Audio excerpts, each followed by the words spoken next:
اللہ الرحمن الرحیم۔ جن آزار کی وجہ سے روزہ نہ رکھنا چاہیے، یعنی آزار عذر کی جمع ہے۔ اگر ایسا بیمار ہے کہ روزہ نقصان کرے گا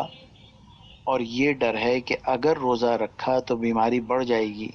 یا ٹھیک ہونے میں وقت لگے گا یا جان جاتی رہے گی تو روزہ نہ رکھیں۔ اگر ڈاکٹر یا حکیم یہ کہہ دیں کہ روزہ نہ رکھو تو پھر بھی روزہ نہیں رکھنا چاہیے۔ اگر طبیعت ایسی ہے کہ حکیم یا ڈاکٹر نے تو کہا کہ بھائی روزہ رکھ سکتے ہیں، کوئی حرج نہیں، لیکن خود کی طبیعت ایسی معلوم ہو رہی ہے اور نشانیاں یہ بتا رہی ہیں کہ طبیعت خراب ہونے کا اندیشہ ہے، اگر روزہ رکھا تب بھی روزہ چھوڑنا جائز ہے۔ اگر بیماری سے اچھا ہو گیا لیکن ابھی کمزوری باقی ہے اور غالب گمان یہ ہے کہ اگر روزہ رکھا تو پھر سے بیمار پڑ جاؤں گا یا پھر سے بیمار ہو جاؤں گی، تب بھی روزہ نہ رکھنا جائز ہے۔ جس کو اتنا بڑھاپا ہو گیا کہ روزہ رکھنے کی طاقت نہیں رہی یا ایسا بیمار ہو گیا کہ اب اچھا ہونے کی یا ٹھیک ہونے کی امید نہیں ہے اور نہ روزہ رکھنے کی طاقت ہے، تو وہ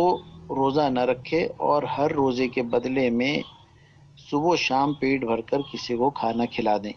شرع میں یعنی شریعت میں اس عمل کو فدیہ کہتے ہیں اور یہ دینا واجب ہے، اور غلے کے بدلے میں اسی قدر غلے کی قیمت دے دے تب بھی درست ہے۔ یعنی جیسے بالفرض ایک وقت کا کھانا اگر بنا کے دیں گے تو 600 روپے خرچ ہوں گے، تو یہ 600 روپے بھی دیے جا سکتے ہیں، بجائے اس کے کھانا دیں پیسے بھی دیے جا سکتے ہیں۔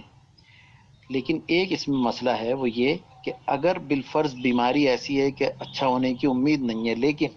اللہ تعالیٰ نے شفا دے دی، تو اب روزے کی قضا کرنی پڑے گی،